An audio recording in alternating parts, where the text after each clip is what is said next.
This episode of the Damage Guild podcast is sponsored by listeners like you. Join the guild at patreon.com/damageguild to receive exclusive perks, member rewards, and bonus content. Last time on the Damage Guild podcast. Among the rubbish, you see a human skeleton. You don't recognize this type of clothing. All right, we're going to wrap the body up. Back in that chest was a small key. Let's go back to that locked door. The key does indeed fit the lock. We enter. You open the door. A round metal socket sticks out slightly from the back wall. Put that crank in the socket and crank it. Half of the right wall begins to slide towards you. The wall that had been blocking your progress has been removed. Now we should get ready for the battle.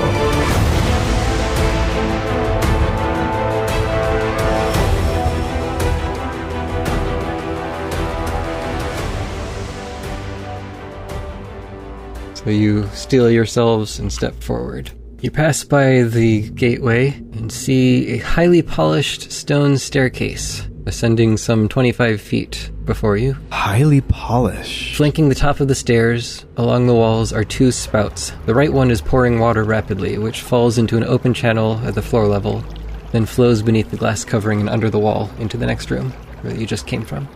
The left spout is coated in green, but dry. As you ascend... Actually, hold on, are you ascending? Let's ascend, shall we? We're ascending. Okay. As you ascend the stairs, you feel the hairs on the back of your neck stand on end. When you crest the top, you feel a sudden energy that makes you squirm in your skin. Oh. Looking ahead, the room opens up into what was likely once a beautiful fountain that fills most of the room, with a large statue towards the back. Fresh water bubbles to the surface in front of you, but quickly mixes with the inky green of the rest of the pool. The statue appears to be that of a dwarf with particularly muscular proportions, garbed in layers of fine jewelry and regal robes, all sculpted at a much larger-than-life scale. But spiderwebbed all across the surface of the statue are fissures, leaking green ooze into the fountain at a steady rate. Next to you, the two troughs flow from the fountain basin along the walls and drop to the floor below you. However, the left side has been blocked by a heavy wooden barrier, causing the water to flow only out the right side, despite the fact that the whole room is tilted slightly in the opposite direction. Weird. Oh, what do you think this is, Zara? I don't know. Perhaps we could attempt a recall knowledge check of some sort. I think we need to investigate. So I'm a dwarf. I speak Dwarvish. Maybe there's some language carved on the statue?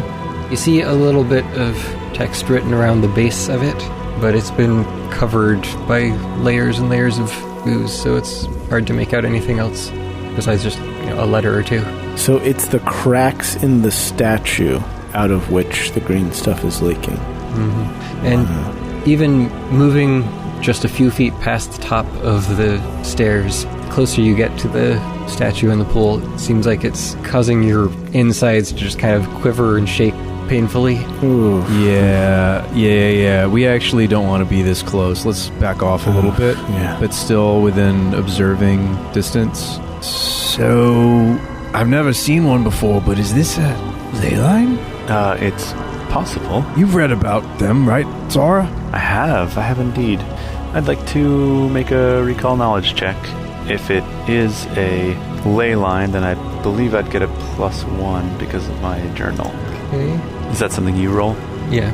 Okay. So, you know that ley lines are not typically visible, at least when they're functioning properly. They're kind of hidden magic lines that run underneath and throughout the world.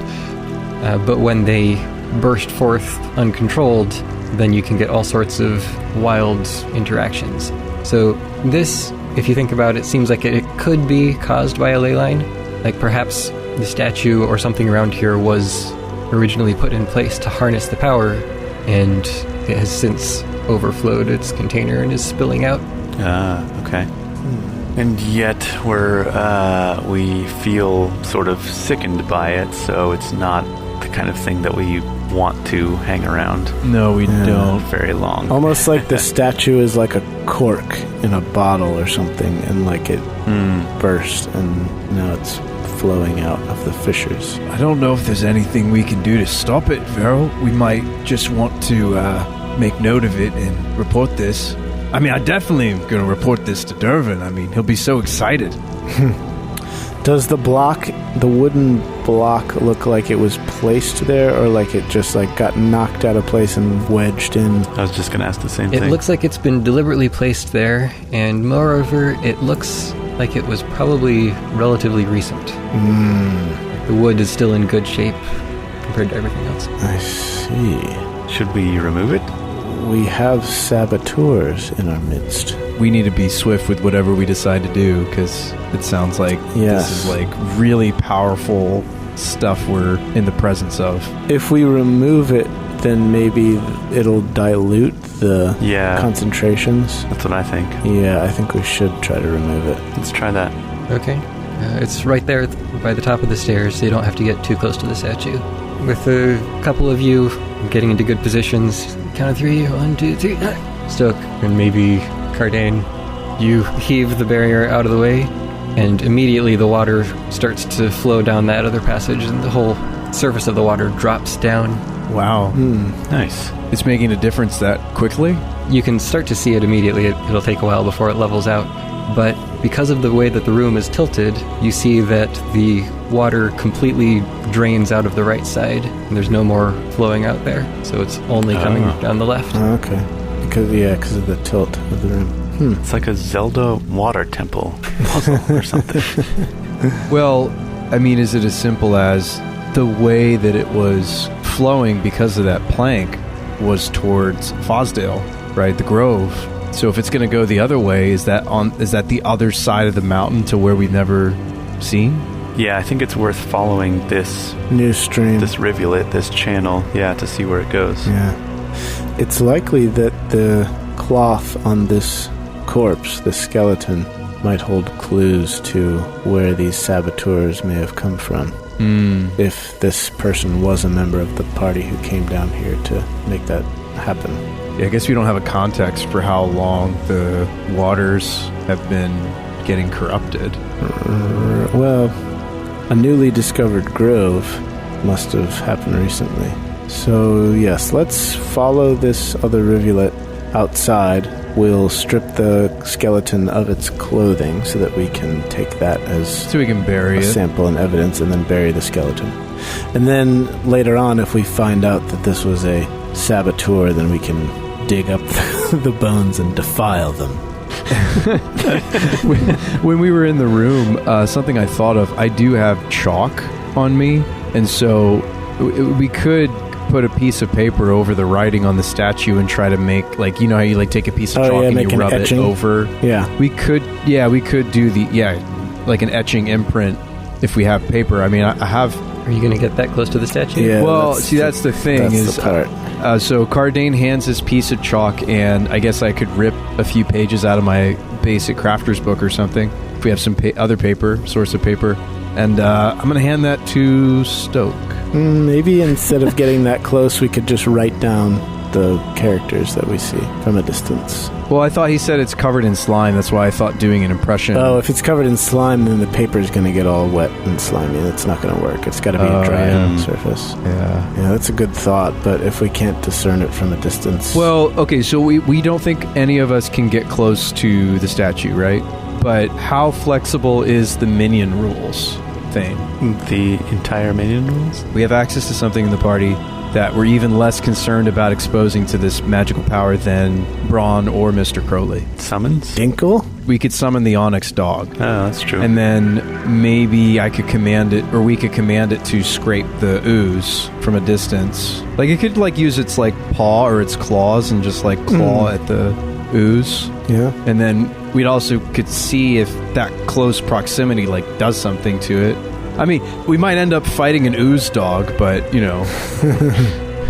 What do you guys think? I mean, like, I also don't think this item is going to be really useful as our characters get stronger. The dog was the one that is reusable, right? Yes. Well, but even if it is, it's not going to grow in strength. Well, because we know that the ladder and the campfire are the ones that are one-time use, so the dog was the one that's reusable. So the dog will just turn back into its normal form. I mean, if we don't, I mean, we could use the ladder to try to scrape it from a distance, but I think the dog is a better bet, right? Let's just try it. Yeah. Yeah. All right. Can't hurt. going to try to use the dog. So you place the dog down on the ground and speak the command, and it grows and transforms into a full-sized, medium-sized dog. Oh, that's pretty cool. And it sits there waiting obediently for your command. All right. What's this guy's name going to be? Scruffers or something? How about Patches? I like Patches. We'll think of something. Yeah, Patches. That works. If you think of something better, that's fine, but I'm going to name him Patches for now. All right. Patches, could you scrape that ooze off the lettering of the statue? I think we should call him Black Bones, because he's an onyx statue, so he's black, and onyx kind of has like a bone sort of sheen to it. All right, and I put a pirate hat on him. Yes. All right, Captain Black Bones. Captain Black Bones, the pirate dog. Yeah. And, I command him to go scrape the statue. It moves forward, and you can see, or you hear it whimpering as it enters the pool and moves up to the statue. Oh, no. Some might call him a pirate, others might say he's a barcaneer. Courtesy laugh. Blackbone, scrape quickly, little friend. It rubs its shoulders and head against the side of the statue to try to clean it off. It doesn't have like a claw attack? I mean, it can kind of do some of that. Yeah, like dogs will do like a little doggy dig. Probably using this body would be faster if it just wipes it along the side. Okay, yeah, all right.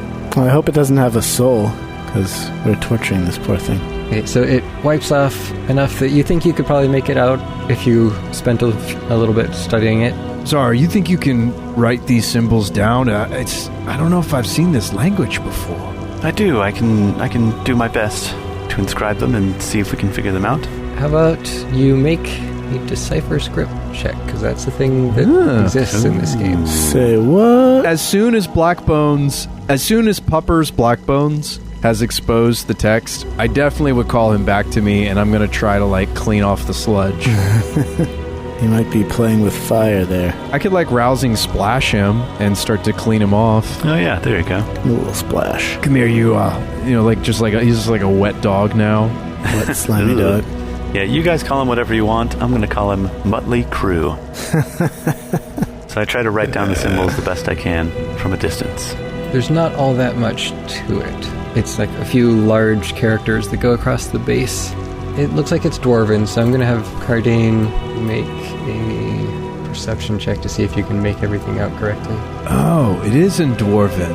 I recognize those symbols. The dog wipes off a good chunk of the slime, and then you order him to come back, and he swims somewhat painfully looking back through the slime back towards you. I bet if we say the command word and convert him back into the statue, he might not, be permanently changed by this slime, right? Because he would go back to being, instead of organic material, he'd go back to inorganic.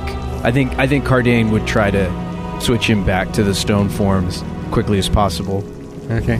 So you revert him to the statue, and then you study the writing and see what you can make out, and it appears to be a name. Oh. Mingoldar. Mingoldar. How does it spell in common? Mingoldar. And what is the statue actually of? It's like a large dwarf? Yeah, it's larger than life-size dwarf. Yeah, a particularly muscular dwarf garbed in layers of fine jewelry and regal robes. Muscular regal robes. Mingoldar. I don't think I know that name. Do you, Zara? Can't say I've ever heard of it. Do you want to try recalling knowledge? Yes, we do. Particularly Kardain. I mean, since he's a dwarf. Yeah. I think we're going to need to level up a few times so we can get some lore skills relevant to our planet for this campaign. Yeah. None of you have heard of it. One of us could literally take that at level 2, and it scales for the whole campaign all the way up to level 15. It's crazy. The additional lore feat, I was definitely considering. It's a skill feat. That's sweet. If you pick a certain lore, it could even identify very specific enemies that are only native to our campaign world. Yeah. That would help us out a lot, potentially. So it's really physically painful to remain in this room for much longer. Yeah, we should leave. Yeah, I want to get out. All right, we leave. Let's go. What if we start growing bat wings or something? What did you do with the wooden barricade that was in there? Do you bring it with you, or do you just leave it there? I mean, does it seem like it'd be good evidence for us to show others that there were saboteurs? Like, do you think it'd be helpful in our plight to say, yeah, somebody was changing the flow of the fountain? Probably not. I mean, it's just a wooden board. We can tell them. Right. And it's probably covered in the slime. Yeah, as long as it's not blocking anything, we can just leave it in that room. Okay. Do we want to reseal the fountain? Like, use the crank to reseal the room so that only we can get in there? That's not a bad idea. Easily? Yeah. If it doesn't take that long, I think we should crank it back closed. That's a great idea. Oh, would that stop the flow, though? No, it's still going to flow even if we close. it flows under the... Yeah. Yeah, it flows under the door. I think we should take the time to re-crank it closed. I agree. All right. Yeah, we do that. So you'll close the door again. You're going to bring the crank handle with you? Yes, Yes, we take it with us. Yeah, definitely. for sure. We want to be the only ones to get in there. And then after that, we'll exit the cave following the rivulet that we just unblocked. All right. Before we go, Zara says, so do we think that is in fact a ley line? I don't know. I've never seen one. Something I've been studying for a long time, and it's not what I was expecting. I expected it to be beneficial to us, not harmful. Yes. Well, if it was Thorberth... Wait a minute. Oh, no. Wait. Oh, I didn't even think about... Verrol, you're good friends with Thorberth. I am. Best friends, some might say. So what I'm proposing is maybe a terrible idea, but it could be amazing. Thorberth has an affinity for the slime. If we were to put him in that chamber, he could become more powerful than you could ever imagine. I don't know that we necessarily want that outcome, although you're possibly right. But it might be interesting for us to see how he interacts with the ley line. We like him, but the whole friends thing was just for pretend. I knew that. So we could put him down if it seems like he's getting super powerful. Thorberth peeks his head from around the corner. Just pretend? Only Thorberth has wings. And he kind of flaps away. I do not wish to conduct experiments with our dearest friend Thorberth. We might not be able to face him if it did give him, like, some new power. He may become more powerful than we can deal with easily. Yes. The reason that came to mind, Zara, is you were saying you wanted to know if that was a ley line. I think if it gave superpowers to him, it didn't give us powers. Like, that's what everybody hopes for with the ley lines, right? But no, like, it just made us sick to our stomachs. But I bet Thorberth would love it. And if we were really good friends, maybe it wouldn't be a problem if Thorberth were stronger. But we never really know. Yeah. We could also put the remains of his dead friend in that chamber and see if something happens. See if he becomes a giant mud monster. I think this is a bad idea. All these things I'm proposing, by the way. I would agree. I would wholeheartedly agree. Yes. Yeah. You are very wise to propose such terrible ideas. Actually, before we do leave that room, I would like to just cast Detect Magic once to see if the dwarf statue and the stuff coming out of it... You detect overwhelming magic. Okay, alright, cool. Yeah, overwhelming magic. I was wondering if it could just be chemical in nature, but yeah. Zara, you're pretty sure that's a ley line, right? I think so. It's just so different than what I was expecting. I'm confused. Maybe it's not a ley line. Maybe it's a nay line. Because it's nega ley line. Yeah, it's like a negative version of one. I feel like the statue or whatever that chamber is like the cork on the bottle. I think it's like the way to seal it, and it came unsealed, or it broke at some point. It was a way, maybe like a, you know how like you have like an access hatch, like in a plumbing pipe, you have a little clean out that you can open up, and if you need to like snake the drain if it gets clogged. Sure. Maybe this was like a way for them to, for the wardens or whoever, the ancient peoples of this world, to access the ley lines in case they needed to maintain or fix them in some way. Okay. Interesting. And maybe it's become corrupted? Yeah, it's really tough because it's this thing that we really want to study, right, Zara? I mean, you and I, we like magic, right? And yet, yes, it makes us literally sick to our stomachs to be in that room. It's worse than that. It feels like it's shaking your very bones inside of you. Yeah, it feels like radiation almost. Like we're getting rapidly vibrated by it. Yeah. Maybe we can plan after we get out of here. Yes, I think so too. So I think we've got a lot to think about. Yes, perhaps when we level up, I will learn the Geiger counter cantrip. Yes. Yes, let's go quickly before we become zombies. We become mutated distortions of our former selves. Yeah, Thorberfs, all of us. Oh, anything but that. Quick, shut the door. You know what's interesting, though? The kobolds were not Thorberfized. True. You know? Regular type kobolds. But they also weren't bathing in the slime, so... Right. That's true. Maybe Thorberf, whatever he was when he first came down into the cave, he like fell in and then didn't mind it so much and was turned into himself. Like he's like a goblin version of Smeagol, a little bit. Yeah, a little bit. Yeah. Just get that vibe. Yeah, he has a certain innocence about him, which is rather charming. Endearing, I should say. Yeah. All right, so we leave the cave. We do want to follow the other rivulet. Does it actually diverge from the river, or does it just flow back into it? The water is now pouring down the other side of the hallway, and when you leave, go back to the path that runs along the cliff, it is now flowing in the opposite direction down the other path. And where does that path, where does that lead? Do we know? Nope. We haven't been that way yet. We wanted to harvest the freakish mutated herbs in our little grove. It's going to lose some of its magical properties and growth capabilities if we're redirecting the magical water away. Correct. We literally just torpedoed our entire business plan. You are correct. But we have access to change the direction if we wanted to. If we wanted to, yeah. Yeah, that's why I'm wondering if it's worth it to find out where this goes and see... I don't know. I don't even know what we'll find. I think so. I don't think our job is done. I think we need to continue and trace this other stream. Yes, but which wouldn't be out here in the wilderness in the ooze. I mean, like, I think we have enough to report back to our respective people, and we don't have full supplies. We don't have full spell slots to, like, chase down what enemies might ensue where the water's now flowing. Couldn't we, like, get with our cartographer guy and kind of, like, we could mark the new direction where the water's going, and then by the time we get back out here, maybe the water will have done something. Oh wait, maybe that's bad. Maybe we will have like corrupted the next section of the that's wood. what I'm thinking is wherever we've just unleashed it towards is now in the path of devastation, right?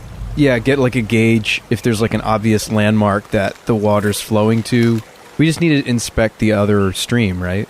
Okay, so you're going to head back to Tebriel now? Yeah, so we'll meet back up with Tebriel and inform him of what we've found and say that the stream is running now in the opposite direction and ask him to make an assessment. The opposite direction, you say? You mean towards the opposite side of the mountain? It must be. It's hard to tell, but there were two streams in the cave, and now we've removed a blockage that is causing the stream to flow down the one that was previously empty. I had noticed the flow seemed to be somewhat diminished here. As for the other side, no one knows what's on the other side of the mountain now. It hasn't been explored, or at least no one's come back. It's uncharted territory. So this is the mountain of no return. So we don't know what lies beyond. No one has found a route to actually get to the other side of the mountain. If you think this goes all the way through, that would be quite something indeed. But if it goes off into some cave somewhere, then I couldn't help you with that. I see. Yeah, we might actually be really starting something very dangerous for our valley to send something as volatile as this slime over the mountain to who knows where or what civilizations or what denizens. Right. I think unless we can stop the flow of this fountain from going either direction, I think we need to choose to send it where it's already been going, which is to us, because it hasn't completely destroyed the valley yet. And if we it hasn't completely destroyed it yet. Yeah. No, but hear me out. If we stir the unknown, like let's say there's a beehive of orcs on the other side of the mountain, and we start radiating their favorite pond, let's just say.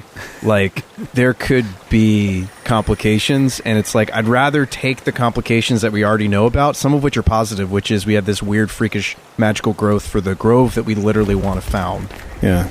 I think it made sense to us as players to redirect the sludge. At its core, it is an ethical dilemma, right? Do we continue to deal damage to our environment, or do we face unknown consequences by rerouting it somewhere else? Right.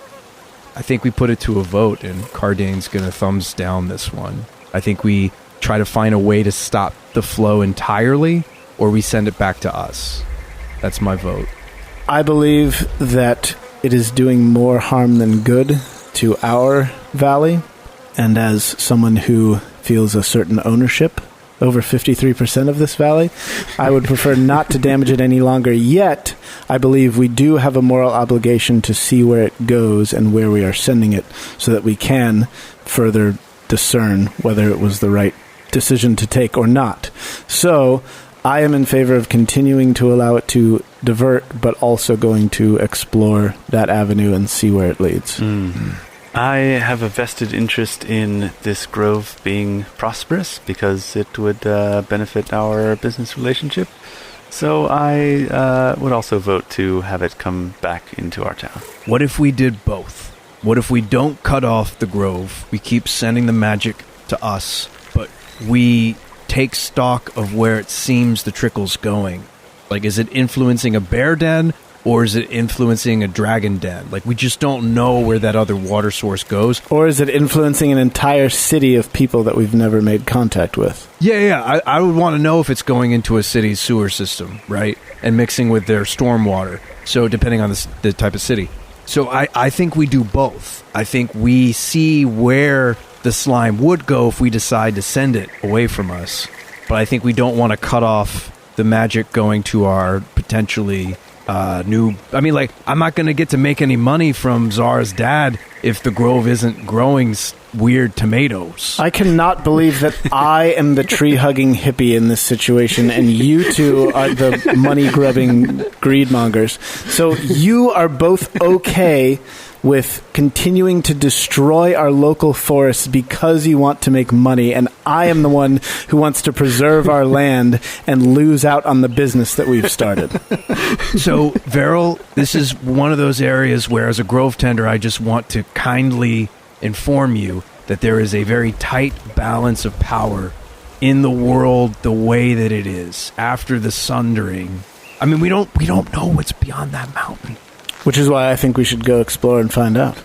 Right, but not explore. We shouldn't explore it with the slime. We should explore it with us. Yes, I think we're all saying the same thing. Well, we're not saying the same thing. So the only difference between what we want to do is that I want to divert it the other way now and then go see where it goes. You guys want to keep it where it's been going and then go see where it would have gone. Well, how fast moving is the slime? Because already it's beating us, Verrol. Well, yeah. How are we even going to find out where it would have gone if we can't trace it and see the traces of it as we follow it, right? We have to be able to follow it to know where it's going. We can't just be like, oh, maybe it would have been in this stream.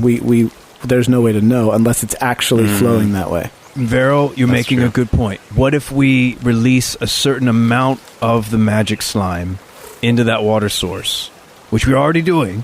We cut it off and we follow it. So we go back and we partially block it, but not all the way. Sure. I mean, maybe the best option is to try to put the plank in such a way that some flows to both. Like, we want a trace amount to go into the unknown, right? Just enough that we could follow it. Is that what you're saying? Right. Okay. Could we finagle the board? We could try. I imagine we could. We could try. So you're saying we want a trickle to the unknown, but most of it we want to go back to us. I would say about halvesies. I would go 50-50 on this. Okay. If we can try, Verrol. What do you think about all this, Zara? Let's try. That way the grove is still experiencing some growth. Yes. And then you'd be happy, but Verrol will be happy because we have something to follow. Yes. I'm thinking Panama Canal just popped in my mind, where all the different layers have to have a certain amount of water. Oh yeah, the gates, the locking. gates where they fill up with water. Yeah, that's crazy. Have you ever seen the time-lapse footage? Yeah, it's so cool. Of them doing that? I think so, yeah, I may have. It's crazy. We have good reason for this slime to go both ways. I'm really fearful of sending it toward the unknown, but it could be interesting. Yeah, we have to send at least some of it in order to be able to follow it there. What if it's this elegant, like, city of elves, and they're just, like, so ticked off that we poison their favorite river? It could be that, or it could just as easily be nothing. You know what I mean? Like, it could be... Wilderness, yeah. Just total uninhabited wilderness. Yeah, but I like the idea of trying to slow the flow so that we could keep up with it instead of it being, like, out of control, you know? Yeah. Like, this could give us time to even to camp tonight, you know, if it's not a full flow. And we don't want to cut off the sludge to the grove. We also still have the X factor, which is that somebody put that blockage there. So somebody could have come from over the mountain, that party, to do exactly to us what we are about to do again to them. Because true. the room was tilted to the left, it was already flowing that way, that direction, before they blocked it. So they probably sent an adventuring party as an expedition over to our side to stop it and send it to ours instead, right? Yeah, that's a great point. That's the most likely explanation, because why else would someone put that board there? Yeah. We almost have them trapped, right? Because how did they get in there in the first place without the crank? They had to have used the crank, I imagine. Right, but we have the crank. So I'm liking this idea of halvesies even more, because it might attract them, and then they can't get to the fountain. Yeah, this is interesting. It's very interesting. This is really interesting. What do you think, Game Master? Could we go back to try to do halvesies? Yeah, you could probably figure out a way to get it only partially blocked. This is exactly the type of ethical dilemma that, as a DM, I would include in one of my games. Right. It's like one of those things where it's like, no, guys, there's only on or off switch, and we're like, yeah. We want to choose middle switch.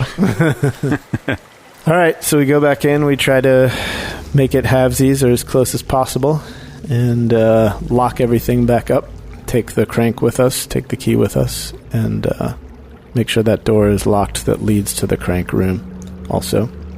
And then we vacate, rejoin with Tebriel, and make camp for the night.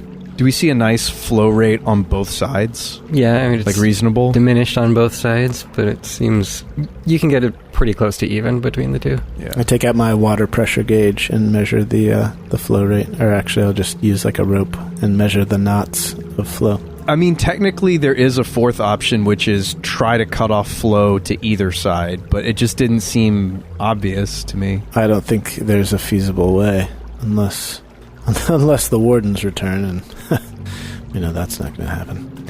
You scoff at the thought, Verrol? I scoff at the thought. It's funny you bring that up, Verrol, because I'm one of those that thinks maybe not all of them left. Really? Yeah. You might say I'm a believer? A believer. You and my grandfather might have a few conversations to have around that. He's of the superstitious type. I haven't really met anybody else in the valley that's a believer like me. I actually might like to meet this grandfather of yours. Yeah, perhaps you will one day. Why don't we enjoy some food with... I'm really hungry after all this. As am I. And we fed Thorberth, but we didn't feed me. Actually, would those mushrooms look like they were edible for dwarf consumption? Perhaps some sautéed mushrooms might be on the menu. Yeah, I think we raid on the way back out. I think we raid the mushroom fields, the mushroom garden where you didn't bury the kobolds, like those mushrooms. Yep. And we'll bring them back we'll make a nice stew, mushroom soup. That sounds lovely. Yeah, they seem like they're the edible type for you. Sweet. All right, you put your plan into motion, come back out, set up camp, and rest, waiting to see what the morning may bring. Very good. You wake up to a cloudy gray sky. Kardain, as you pull yourself up, you notice your muscles aren't responding quite like you're used to. You feel weak and a bit shaky, but still manage to bring yourself to stand without too much trouble. Oh, must have been the soup we ate. And, I rub my belly, assuming that it's stomach stuff. Soup made you paralyzed? Is anybody else feeling sore? Well, until the DM tells me otherwise, I feel right as rain. I'm a little concerned that I'm the only one feeling this way. So far, so good for me. Stoke, kindly dig a 6-foot grave for these bones, will you? I thought you were going to say, kindly dig a 6-foot grave for Kardain. That too, a second one, please, just in case Kardain happens to not recover from this illness. Just in case he kills over. I'm afraid it's already over. Why is it only the dwarf that feels bad? Like, why am I the only one that feels bad right now? Dwarves have a historically low constitution score. Everybody knows that. What was it that you did or exposed yourself to that none of us did? I mean... Did you spend longer in the slime or something? Did you get slime timed? I thought we were all equidistant from the statue. I'm talking about in Thorberf's and Solarg's cave. Yeah, didn't you, bathe in the slime pool or something? What? No. No? I don't think so. Did you get slime timed by Thorberf? Oh, you know what? I ate some of the bat poop. What? You ate bat poop? Why? Remember I tasted the bat poop? Okay. You made a cave check? Yeah. Oh, I see. Okay. Maybe that's why I'm feeling weird. Okay. Odd. You probably should have cast augury before you ate the bat poop. Cast augury before every meal. An augury a day keeps the doctor away. That's what they say. So Stoke gets to work trying to dig up a grave. Tebriel looks a little bit concerned. He's watching the clouds. He says, "We may not have too much time to linger around here." Uh-oh. Well, in that case, Stoke, make it a 5-foot grave, please. Do you think a storm is coming? I would say so. It could be pretty bad, and rain can be very dangerous too close to the mountains. You never know when there might be a sudden mudslide. Uh-oh. Oh, that sounds terrible. I begin digging through my pack for a shovel. Oh, to help him out. Should we consider taking shelter back in the caves until the storm passes? That wouldn't be a bad idea, I suppose. I find a shovel, and I hand it to Kardain. There you are. You don't have a shovel? Yeah, I don't. You're right. But if I did, that's what I would do. We could try to take cover there, but I don't know how long this rain would last. If we can get out ahead of it, maybe it'll be better to start moving now. Yes, that's fair. Well, maybe instead of a grave, we ought to dig just a small hole and dump the bones in. Yes, that may be all we have time for. Yes. So I'll have Stoke just dig a little circular kind of pit that's just a couple feet deep, and we'll just sort of dump the bones in there and cover them up. Okay. It's kind of rocky ground, but he's a strong guy, so does he have any tools to do this with? I'm sure he's good for a shovel or two. It's not something that he normally just carries around. That's fair. Perhaps we could just bring them back to town. Yeah, that's what I was going to say. Well, let's take the bones back to town and bury them in the graveyard proper. And give them to the gravekeeper or whoever runs that place. Let's just get on the road, shall we? I think that might be best, Verrol. Do you feel well enough to travel, Master Kardain? Yes, I don't know why I feel this way, but I don't think we have time for me to give it an assessment. Well, as long as you're okay to walk, mayhap we ought to make haste. Yes, let's. I don't think I've ever gone mudsliding before. That sounds terrible. It rather does. I mean, if we don't have a toboggan, where's the fun? Mudslides are not a thing you do. They're something that happens to you. Oh, I see. Put that on a t-shirt. So, in game terms, Kardain, you are enfeebled 1. Ooh. Oh, no. For the time being. Which means you basically have -1 to everything strength related. But I like to be good at strength. Oh, no. I like being strength related. You start traveling back more or less along the way you came, following Tebriel's guidance. Coming up alongside the river, you see very little difference in the water. Perhaps there's a little less of the green pollutant, but it's hard to say for sure. It will likely take quite some time before your changes have much of an effect, especially farther downstream towards your grove in the town. You expect the return trip to take around a day and a half to make it all the way back to Fosdale, or 2 days if you plan to stop by Dervin's cottage along the way. Tebriel can guide you to the basin a little more directly than the roundabout path that you took to get here, now that he knows the whole area. But it's up to you where you want to go. I mean, I did just see Dervin. I wasn't planning to see him again till particular reasoning and timing. You don't want to hear about all that, lads. Do either of you have people to see? Not but in town. Only back in town, yes. I say we head there straight away. To Fastdale it is. And Verrol is going to take the lead as far as guiding you, but not leading the party physically. So, as we're traveling, you guys might notice that Zara's being, like, kind of quiet and, like, distant, sort of keeping to herself a little bit. What seems to be troubling you, lady? I just don't know how to reckon this newfound information about the statue we found and supposedly the ley line within it. All of my research so far has led me to believe that these ley lines are a source of great power and could be helpful and bestow its magic powers upon you if you bathed in its presence, but what we experienced back there is so opposite of that. Are there not different sorts of ley lines? Are some potentially beneficial and others harmful? I guess I hadn't considered that. It could be, but it doesn't give me much hope that any of the others are different from this one. Why should they be? Perhaps we are merely unlucky. Well, perhaps we'll find another one soon. At least that's what I hope. Stoke comes back and says, "Don't worry, miss. There's bound to be something out there for you." I'm sure you'll find something to bring a smile back to your face. Yes, thank you, Stoke. I'm sure there will. Stoke would probably say, I'm sure you'll find something to bring that beautiful smile back to your face. I didn't know he spoke in Cockney. He's more of a lower class gent. Yeah. After all. Right, love. Here we go. Back to town. Right, then.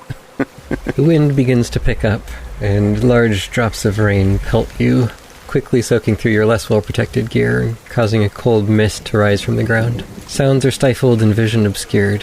Verrol urges the group forward. You need to keep the pace up, but keep your eyes and ears out for signs of danger.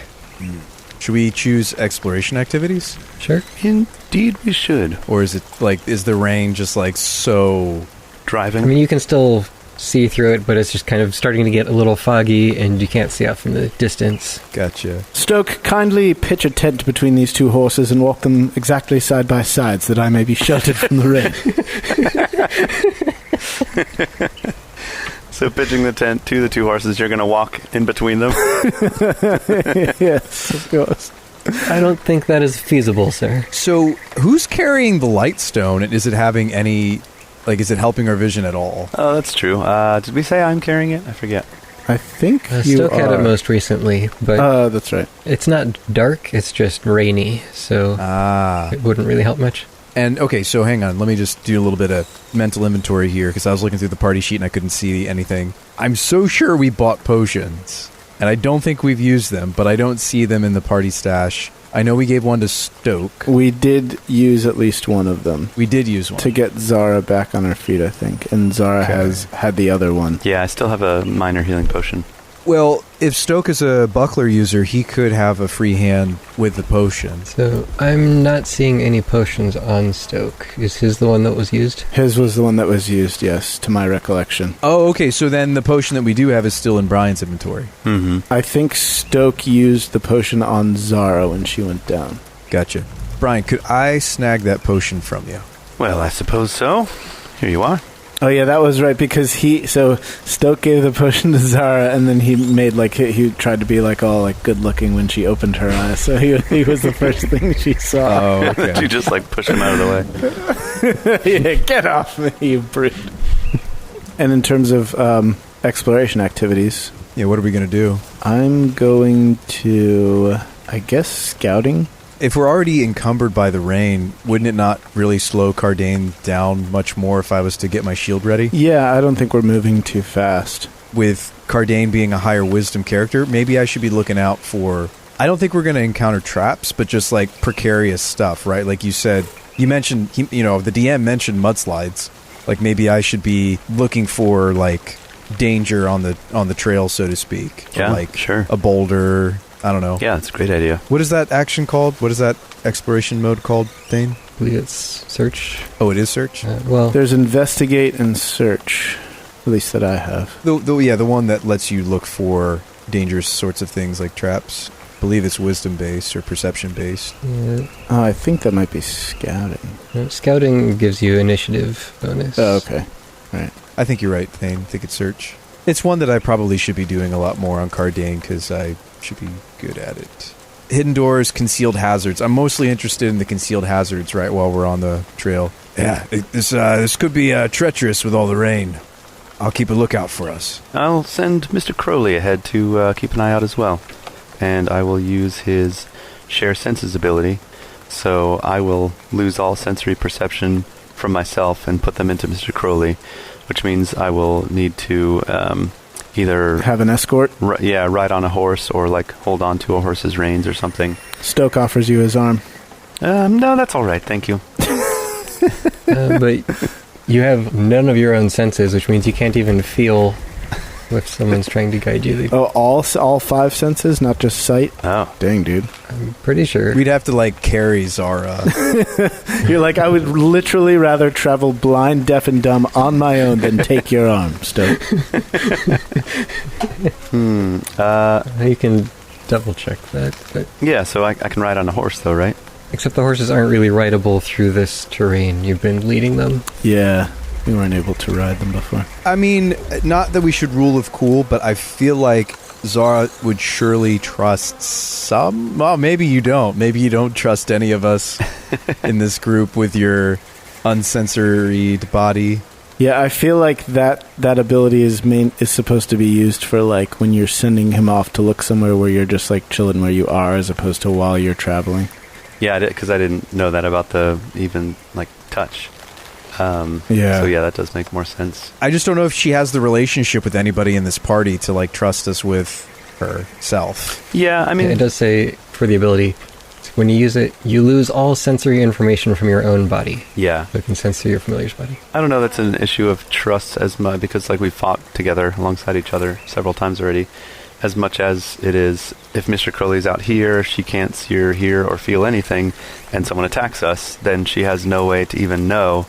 Like, you can't shake her or wave to her or anything. Like, not to mention, it's difficult enough walking blindfolded, let alone if you can't feel anything. Yeah, exactly. If you can't hear or feel, then there's no way you could feasibly travel. Yeah. Does Mr. Crowley have limited scouting capabilities without you doing the share senses? I would have to swap share senses with a different ability if Thane would let me, now that I know that about the touch thing. Because otherwise it's just empathy. That's the only way we can communicate. Yeah, you can swap it for something else if you want to today. That wouldn't be bad. Do you have empathy currently? It's stock with your familiar. You always can feel their emotions, but like... Well, then you can just send him to scout ahead, and then if he's scared of something... Oh, yeah, if the emotions change. Yeah. Mm-hmm. If he's like, something's coming and he's scared of it, then you feel his fear, and... Nothing scares Mr. Crowley. That's right. He's brave.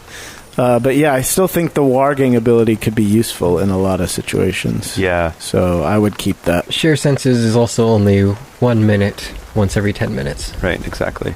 So I'd have to kind of wait on it. It's not a long-term thing that you can do while you're walking around. Yeah. Oh, yeah, that's fair. The other options are touch telepathy and speech. Well, you wouldn't necessarily want speech because if he's scouting for us and then it's like, rah, rah, enemies, rah. Yeah, well, he would fly out and then come back, is the idea. Yeah, I still like the one you've got. I still think it's got a lot of use. Like scouting out locations if we're about to like try and go attack a base or something.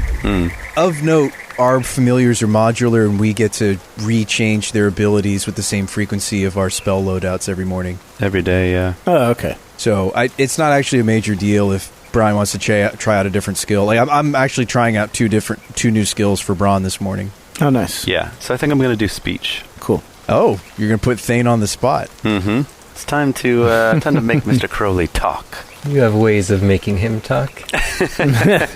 It's called speech. Mr. Crowley has communicated to you before. Yeah. So Thane just used his normal voice pretty much, or like a smaller voice, and then I just pitched it up like a couple notches. Yeah, I did hear that. That was cool.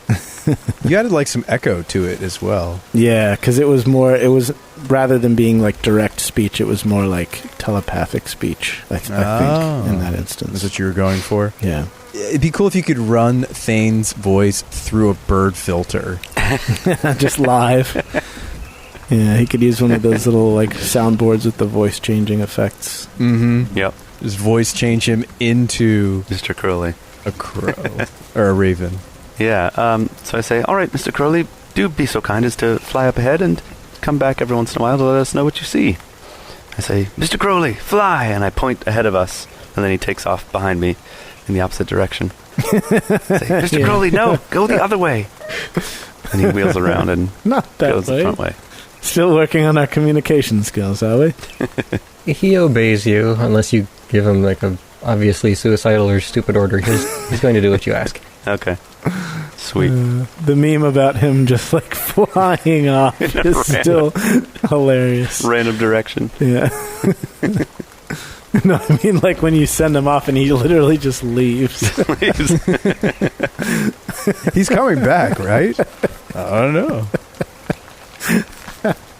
Classic Mr. Crowley. Always go. He's the Gandalf of our party. He's always leaving and coming back whenever he feels it.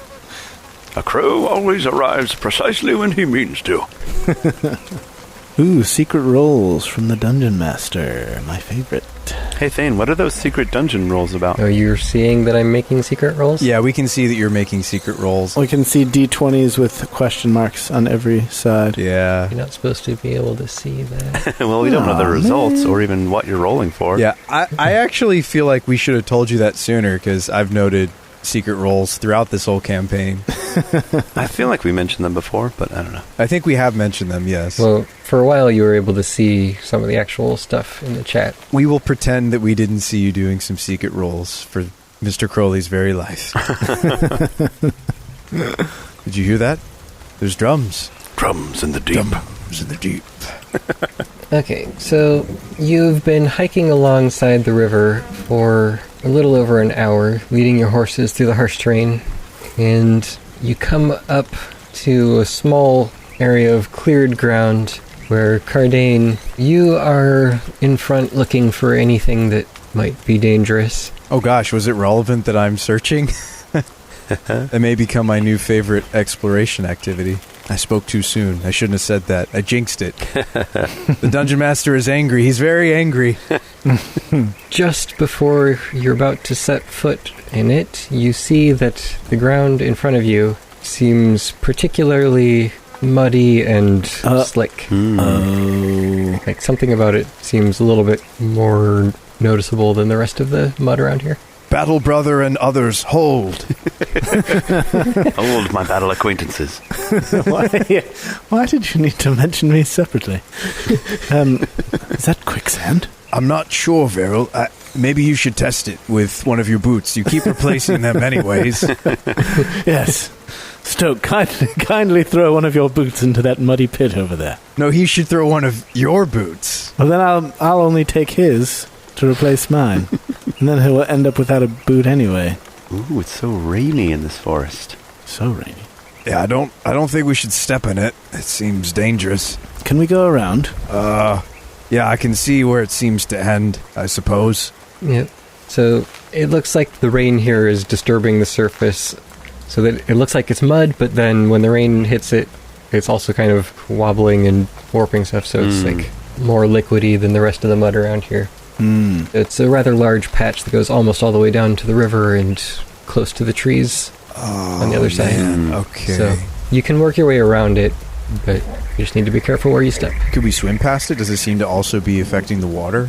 Well, we might be able to go through the trees off to our right. Not in the water itself. Okay.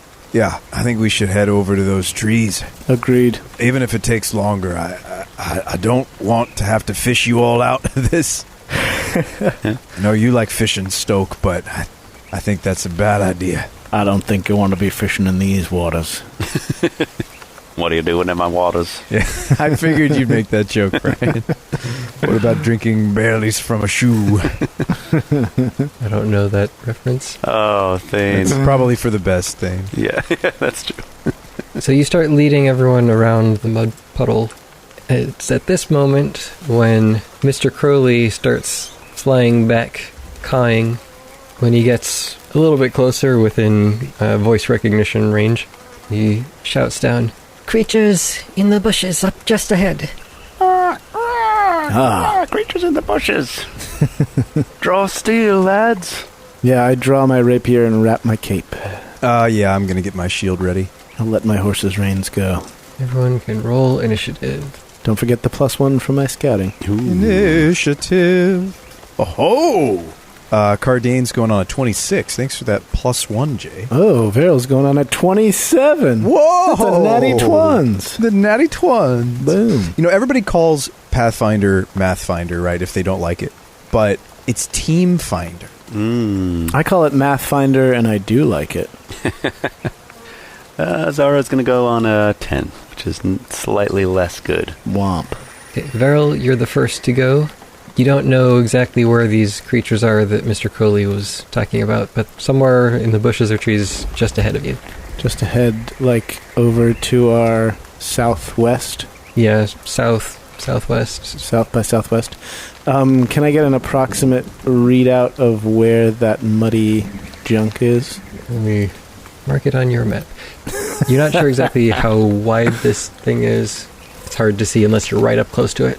So it's basically just in front of Kardain and going from river to tree line so far. Battle Brother. Yes. Don't stray too far from me. I've got a plan. I mean, I didn't mean to respond to that. Pretend I didn't just respond to that. Oh, I'm sorry. Master Verrol. Yes. Okay, you answered that one. Yep. Try not to be too far from my little dwarf legs. Okay. I have a plan. I will advance one square at a time, one step at a time. I will stride forward, making sure that I don't inadvertently step into one of those little mud puddle, the squares that are affected by the mud puddle thing. Okay. I think if you're trying to watch every step and you don't know exactly where it is, then you'd probably have to be like, moving at half speed or something. Okay. I can do 2 stride actions and raise my dueling cape defensively as my 3. Okay. You know, you could also delay your turn until we see what the threat is. That's fair. I kind of do want to do a little scouting, quote unquote, here because I want to be able to get around this tree and get a better idea of where this mud might be, so we kind of know the limitations of our fighting area. So assuming I'm not already standing in it, I'll advance one more, so that's 2 half movements or 2, 15-foot strides, and look around me as I raise my dueling cape defensively. If I moved at full speed, could I actually get to where Jay is? Because I remember I keep running into the fact that I'm a slow dwarf. Yeah, you're close. You'd be surprised how slow I am. And one other option, just because these are things that I have forgotten about so far in our campaign, is you can ready an action as well, so that you could move once and then ready with your rapier in case something runs up at you, and that way you'd get an attack in. I see. So, just a thought. I didn't even realize I could do that. Yeah. Okay. It does cost 2 actions to ready an action, and then you take... Oh, yeah. It's 2 actions plus your reaction. Yes. Yeah, that's right. Mm-hmm.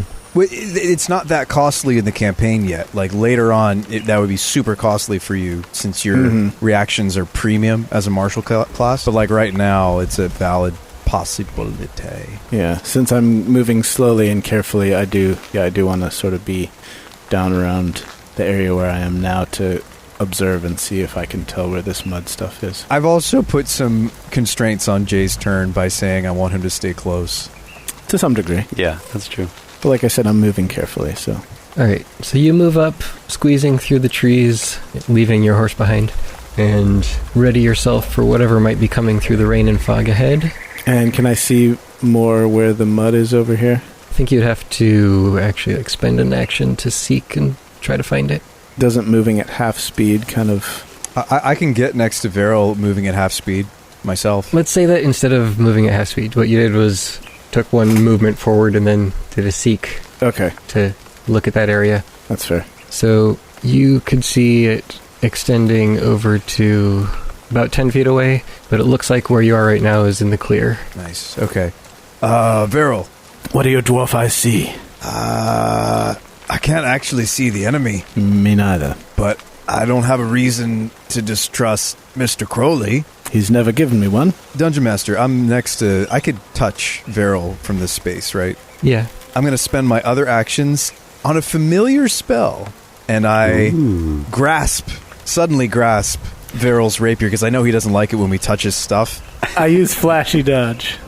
No, Verrol, this is for your own good. And then it actually gives us both a bit of a jolt of electricity because of all the rain, I imagine, and I charge your rapier with some lightning. Ooh, fancy. And cast Conductive Weapon. Wow.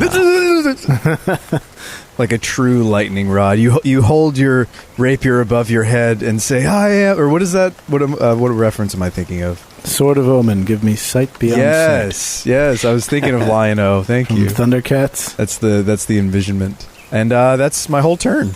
Okay. Oh, wait. Braun. I'm going to have him hand me the dog statue. Is he independent? He is both independent and manually dexterous. Ooh. Thank you, old friend. We might need him. So the horses all sniff out the enemies and charge them. And run away. Mr. Crowley drives them to freedom. Follow me! Come with me, my minions! Flies them straight into the river. He's just riding on one of the horses' heads with a little pirate hat on. Or like a Revolutionary War cap with a tricorn with a feather in it.